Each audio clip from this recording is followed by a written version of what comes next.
El 19 de septiembre de 1967 nació en la prefectura de Toyama, en un pequeño municipio llamado Kamichi, Mamoru Hosoda, otro de los considerados como el nuevo Miyazaki y uno de los directores anime más aclamados de nuestros tiempos, sobre el que pesa una tradición: nueva película cada 3 años, una buena y una no tan buena. Hoy repasaremos su carrera y filmografía con el fin de determinar si esto es así y cuál es la mejor película de Mamoru Hosoda. En este cuarto vídeo de esta sección repasaremos las películas que dirigió Mamoru Hosoda para determinar cuál es la mejor de sus obras en base a unos parámetros muy arbitrarios que iremos viendo. Pero primero hablemos de su vida. Con dificultades para comunicarse de niño, ya desde la primaria soñaba con ser director de animación tras quedarse embelesado por Lupin III, El Castillo de Cagliostro y Galaxy Express 999. Se graduó en Bellas Artes en la Universidad de Kanazawa en la especialidad de pintura al óleo. Sin embargo, y aunque se empezó a interesar más por el arte contemporáneo que por el anime, nunca dejó de interesarle el medio audiovisual, pues aún en ese entonces pertenecía al club de cine donde sacó adelante varios proyectos. Cuando estaba en secundaria se enteró de que Toei estaba buscando animadores para la serie Shonen Kenya. Se postuló y pasó el primer corte, pero tuvo que rechazar irse a Tokio a seguir con el proceso para terminar sus exámenes. Durante su cuarto año de carrera se postuló para hacer prácticas en Estudio Ghibli, pero fue rechazado. El propio Hayao Miyazaki le envió una carta manuscrita diciendo que allí solo se estancaría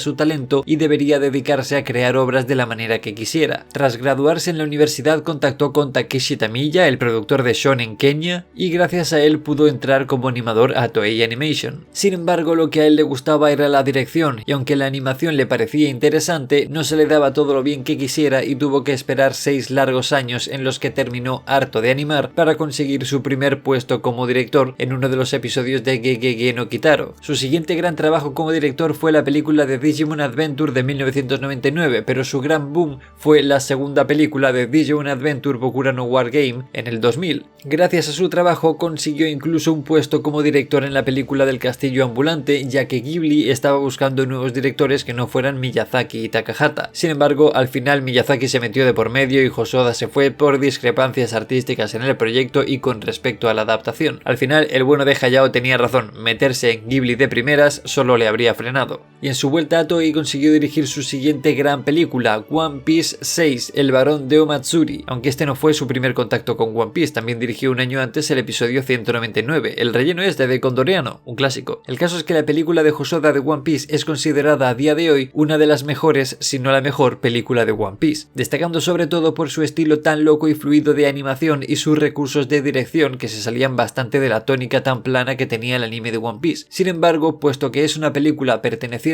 a otra IP, no contará para este vídeo. La que sí que cuenta para puntuar este vídeo es su siguiente y ahora sí, primera película original, La chica que saltaba a través del tiempo. Aunque esto de original me refiero a que no pertenece a una serie porque no es una película original, sino la adaptación de la novela Tokiwo Kakeru Shoujo de Yasutaka Tsutsui, autor de la novela de Paprika, de la que Satoshi Kon hizo una adaptación. Aunque Paprika me parece mejor película y Satoshi Kon mejor director, pero ya iremos viendo por qué. La chica que saltaba a través del tiempo nos sitúa en un mal día de Makoto Konno, que desbloquea la habilidad de saltar hacia atrás en el tiempo, literalmente, gracias a un aparato futurista que no está muy explicado, gracias a unos eventos que no están muy explicados. Mamoru Hosoda es un autor y lo demuestra en sus películas originales, donde siempre va a tocar el tema de la familia como eje central, o por lo menos importante, pero en esta película, que es una adaptación de una novela, no trata este tema tan central. Es la película que más se diferencia del resto, la más divertida y la que más he disfrutado, así que por eso le voy a dar un punto por ser una obra que, pese a ser una adaptación, le permitió a Hosoda volar libre con personajes diferentes. De hecho, no voy a hacer spoilers, pero casi se parece más a una película de la primera etapa de Makoto Shinkai que al resto de su filmografía. Su siguiente película ya sí que es original, Summer Wars, y aquí se ve el factor común de sus obras, la importancia de la familia, donde la unión hace la fuerza. El tema central es el mundo virtual de una especie de juego o plataforma que no queda muy claro qué es y cómo la multiconectividad se puede volver en tu contra en caso de hackeo. Es una historia simple que podría haber ido más allá si se explicara algo más el tema que trata, pero se queda a medio camino porque, pese a ser seguramente un tema que interesa a Hosoda, lo que realmente destaca es la gran familia de la amiga del prota y cómo refuerzan y restauran sus lazos. No es una mala película, pero es más una historia familiar que flojea un poco con respecto a la anterior película, así que podremos decir que llevamos una buena y una mala. 3 años después estrenaría su siguiente película, Wolf Children, quizás la más conocida del director y una de las más personales, y es que durante este tiempo, de hecho mientras la película estaba en cartelera, Mamoru Hosoda tuvo a su primer hijo. Cuando empezó a trabajar en ella, su mujer aún no estaba embarazada, pero ya hablaban de que querían ser padres. De ahí el querer reflejar sus preocupaciones por la crianza de un hijo con la película, donde una madre tiene que cuidar 2 hijos que tuvo con un hombre lobo y los niños van creciendo e identificándose con una de sus facetas. Hasta donde yo sé, los hijos de Hosoda no son hombres lobo, pero voy a darle un punto por ser una película tan personal. Una muy buena película que destaca en muchos apartados y que además es la primera que saca con Estudio Chizu, el estudio que fundó él mismo en 2011 dejando atrás Madhouse. Una vez más, 3 años después vuelve a sacar una película personal. Con su hijo creciendo estrena Bakemono no Ko,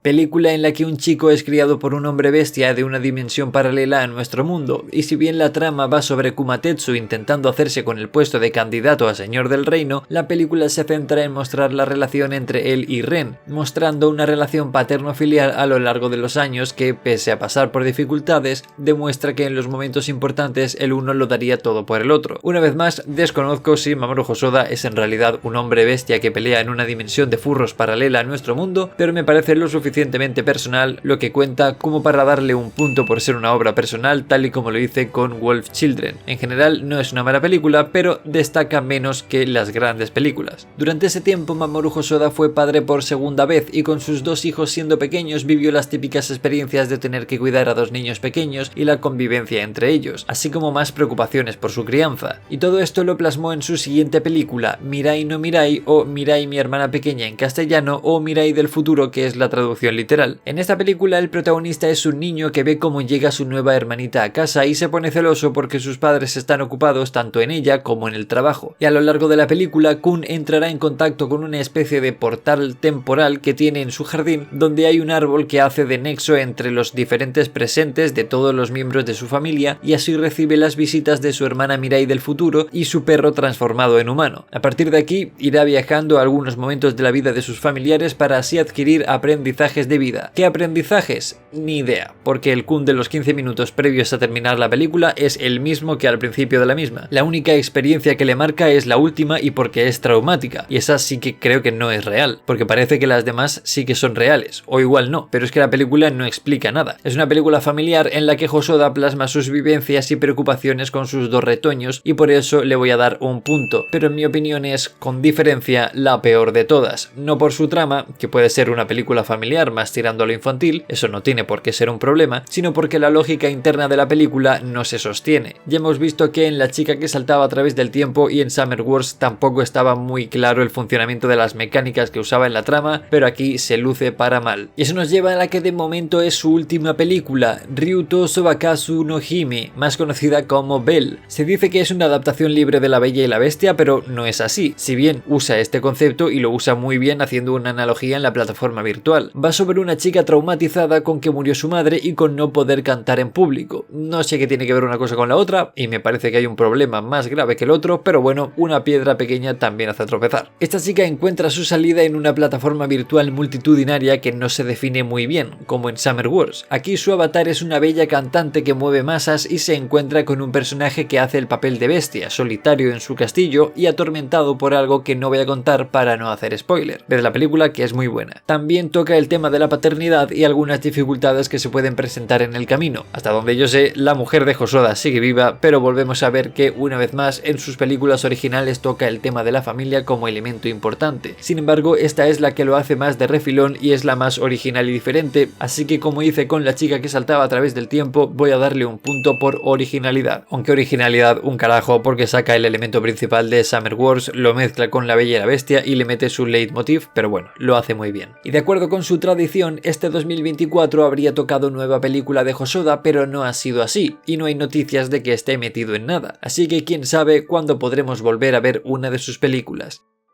No obstante, una vez repasada su filmografía, hay muchos puntos que dar. Empezando por la opinión del público, la voz del pueblo, cuyo punto se lo lleva Wolf Children por ser la película mejor valorada en MyAnimeList, AniList, IMDb y Film Affinity. No obstante, como Japón es un mundo que juega con sus propias reglas en el anime, Tokiwoka Kurosoujo se lleva el punto del voto japonés siendo la más puntuada en Anicore, que es como un AniList japonés. Sin embargo, el punto de la fama se lo lleva Wolf Children a ser la película de Hosoda con más miembros registrados en en cualquiera de las plataformas que mires, seguramente la película más famosa y conocida de su director, pero no la más taquillera, ya que ese honor, quizás por el año, se lo lleva Belle, así que punto para ella. Aún así, la opinión de los críticos y académicos vuelve a caer sobre Wolf Children, llevándose el punto a la película más premiada con 19 premios y 6 nominaciones. Y hablando de premios, siempre me ha costado mucho decidirme entre películas tan similares y diferentes por año de producción en cuanto a arte o dirección. Como no soy un experto y tendría que analizarlo muy en profundidad para ser justo, voy a dejar que decida la academia. Y la academia decidió que en los Tokyo Anime Awards sus 3 primeras películas ganaran el premio a mejor director, mejor guión y mejor apartado artístico, así que se llevan esos puntos. Así como Belle se va a llevar otro punto por ser la única con un premio a su banda sonora en los Awards of the Japanese Academy. Aunque no hay que ser un lince para ver que las canciones de la película suman mucho y eso la hace destacar en banda sonora. Y de animación no hay premio, todas siguen un estándar, pero Belle además combina el CGI cuando están en el mundo virtual, que no desentona nada y se ve la expresividad que siempre le ha faltado a las caras CGI en el anime y que hemos disfrutado en Girls Band Cry. Así que por este detalle, sin desmerecer a las demás, se lleva el punto a la animación. Y por último, aunque ya está decidido el resultado, el punto de mi criterio representado en mi formato de puntuar animes se lo lleva Wolf Children, ya que para mí es la mejor película de Mamoru Hosoda y eso deja como ganadora a Wolf Children con 8 puntos. ¡Felicidades!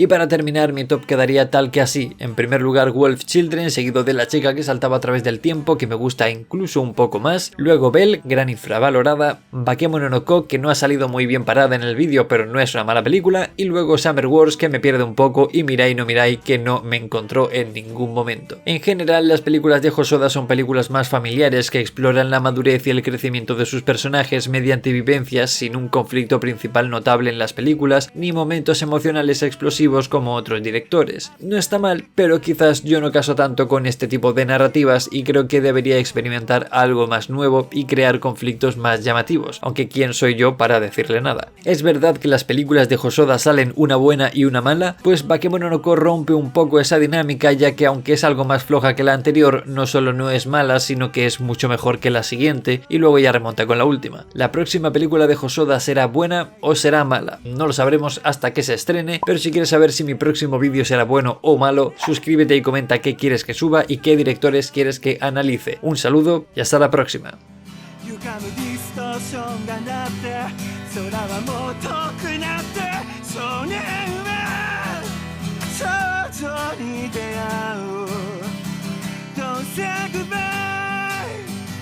Don't say goodbye.